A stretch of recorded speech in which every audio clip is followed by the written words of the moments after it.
হচ্ছে উনার মুখের ভাষা তো আগে থেকেই খারাপ। হ্যাঁ, অবশ্যই চিন্তিত, অবশ্যই। ও তো যে কোনো মুহূর্তে আমাকে গুম করতে পারে। চিত্রনায়িকা পরীমণি সবসময় নেটিজেনদের আলোচনা ও সমালোচনায় থাকেন তার কর্মকাণ্ডের জন্য। এবার পরীকে নিয়ে চলছে আবারও আলোচনা। পরীর বিরুদ্ধে গৃহকর্মীকে নির্যাতনের অভিযোগ উঠেছে। গৃহকর্মীকে নির্যাতন এমন ঘটনা প্রায়ই শোনা যায়। এবার সবিজ অঙ্গনের তারকার নামেও এমন নির্যাতনের অভিযোগ ওঠায় পরীমণি পড়েছেন বিপাকে। 1 বছরের সন্তানকে খাবার খাওয়ানোকে কেন্দ্র করে গৃহকর্মীকে মারধরের অভিযোগ উঠেছে নায়িকার বিরুদ্ধে। এই ঘটনায় ভুক্তভোগী পিঙ্কি আক্তার গত বৃহস্পতিবার রাতে ঢাকার ভাটেরা থানায় একটি অভিযোগ দায়ের করেছেন। গৃহকর্মী পিঙ্কি আক্তার জানান, 1 মাস আগে কাদের নামের এক ব্যক্তির মাধ্যমে চিত্রনায়িকা পরীমণির বাসায় কাজে যোগ দেন। তার দায়িত্ব ছিল পরীমণির 1 বছর বয়সী মেয়ের দেখাশোনা করা, কিন্তু বাসার অন্য কাজও তাকে দিয়ে করানো হতো। পরীমণির বাচ্চাকে প্রতিদিন 2 ঘন্টা পরপর খাবার খাওয়াতে হয়। 2 এপ্রিল গৃহকর্মী পিঙ্কি বাচ্চাটিকে বসিয়ে অন্য কাজ করছিলেন। এ সময় বাচ্চাটি কান্না শুরু করলে সৌরভ নামের এক ব্যক্তি, যিনি পরীমণির পরিচিত এবং মাঝে মধ্যেই তার বাসায় আসেন, পিঙ্কিকে বলেন বাচ্চাটাকে একটু সলিড খাবার দাও। তখন পিঙ্কি সৌরভকে বলেন কিছুক্ষণ আগেই সলিড খাবার খেয়েছে, 2 ঘন্টা এখনো হয়নি, কাজ শেষ করে তারপর তাকে দুধ খাওয়াবেন। যে জায়গায় আমার কি মারার পরে আমার কি অবস্থা হয়েছে, ফুল সিসি ফুটেজ আমি দেখতে চাই। আইনজীবীর কাছে সবার কাছেই চাই যে আমি সিসি ফুটেজ দেখতে চাই। উনি সিসি ফুটেজ দেখো। পুলিশ যাওয়ার পরে যে উনি আমাকে কি অবস্থায় বের করছে সেটাও তো সিসি ফুটেজে আছে, তাই না? আর পুলিশ আমাকে উদ্ধার করছে যে আমার চেহারার অবস্থা কেমন সেটাও দেখছে, আমার কাছে পিকও আছে। পিঙ্কির ভাষ্য, এখানে এসে সে জেনেছে তার আগে যে গৃহকর্মী ছিলেন বাচ্চা কান্না করলে তিনি মাঝে মধ্যে বাচ্চাকে দুধ দিতেন। এরই মধ্যে পরীমণি মেকআপ রুম থেকে বের হয়ে পিঙ্কিকে তুই তোকারি করে অকথ্য ভাষায় গালাগাল শুরু করেন বাচ্চার জন্য দুধ নেওয়ায়। গালি দিয়ে পরী বলেন বাচ্চাটা কি তোর না আমার। এরপরই পিঙ্কিকে থাপ্পড় দেন এবং মাথায় জোরে জোরে আঘাত করেন পরী।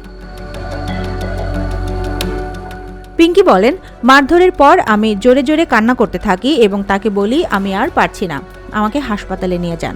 তখন তিনি আমাকে অকথ্য ভাষায় গালি দিয়ে বলেন তুই এখান থেকে কোথাও যেতে পারবি না, তোকে এখানেই মারবো এবং এখানেই চিকিৎসা করব। এই কথা বলে তিনি আবার আমাকে মারতে আসেন। তখন সৌরভ তাকে বাধা দেন। সৌরভ কেন বাধা দিলেন এই কারণে পরীমণি তাকেও গালাগাল করেন। মানে 1 মাসে ওনার ব্যবহারে আমি অতিষ্ঠ, মানে ওনার ব্যবহার আমার একদমই পছন্দ না।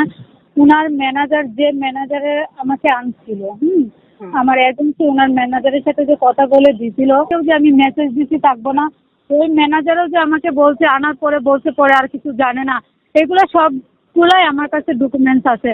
আর ওনারা কিন্তু এখন বলতেছে যে আমাকে ওনারা বের করে দিতেছিল, আমি কান্নাকাটি করে থাকতো।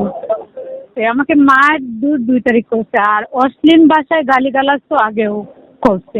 এই ঘটনার পর গতকাল দিবাগত রাত 1:45টার দিকে ফেসবুক লাইভে এসে নিজের বক্তব্য তুলে ধরেন পরীমণি। 21 মিনিট 6 সেকেন্ডের দীর্ঘ এই ফেসবুক লাইভে তার বিরুদ্ধে ওঠা অভিযোগ আইনিভাবে মোকাবেলার কথা জানান ঢাকাই ছবির এই নায়িকা। ফেসবুক লাইভের শুরুতেই নিজের টিমের সদস্যদের নিয়ে পরীমণি বলেন আপনারা আমার বিগত জীবনযাপন দেখলেই বুঝবেন কোনো আত্মীয় স্বজন নিয়ে আমার জীবনযাপন না, আমার পুরো পরিবারই হলো আমার স্টাফদের নিয়ে। বিভিন্ন বিশেষ দিবসে তাদের নিয়ে লেখালেখি করতাম, মাদার্স ডে, ফাদার্স ডে, যাই বলেন না কেন, কারণ আমি তাদের নিয়েই থাকি। সেখানে একজন আমার গৃহকর্মী, যে 1 মাসও হয়নি না, আসলে সে দাবি করতেই পারে গৃহকর্মী হিসেবে, তবে আমি বলবো সে আমার গৃহকর্মী না। তার বিরুদ্ধে ওঠা অভিযোগ আইনিভাবে মোকাবিলা করবেন জানিয়ে অভিনেত্রী আরও বলেন আমার হাতে সব প্রমাণ আছে কিন্তু দিতে চাচ্ছি না, কেন জানেন? কারণ আমি আইনের ওপর শ্রদ্ধাশীল। ফেসবুক লাইভের বেশিরভাগ সময় ধরে তিনি গণমাধ্যমে আসা খবর নিয়ে প্রতিক্রিয়া জানান। থানার সাধারণ ডায়েরির সূত্র ধরে তাকে নিয়ে গণমাধ্যম যেভাবে খবর প্রকাশ করেছে এতে তিনি মিডিয়া ট্রায়ালের শিকার হয়েছেন বলেও অভিযোগ করেন পরী। এখন প্রশ্ন হলো পরীমণি কি আসলেই গৃহকর্মীকে নির্যাতন করেছেন? পরী নিজেই বলেছেন পিঙ্কি 1 মাস হলো তার বাড়িতে কাজ করছে। পরীর বাড়িতে একাধিক পরিচালিকা আছে যাদের নিয়ে সোশ্যাল মিডিয়াতে পরীকে মাঝে মধ্যেই দেখা যায়। মাত্র 1 মাস কাজ করেই পরীর নামে এমন অভিযোগ পরিচালিকার। এর পেছনে কি অন্য কোনো রহস্য লুকিয়ে আছে? কেউ কি ফাঁসানোর চেষ্টা করছে পরীমণিকে? সুবর্ণা মেইজাবিন, দেশকাল নিউজ।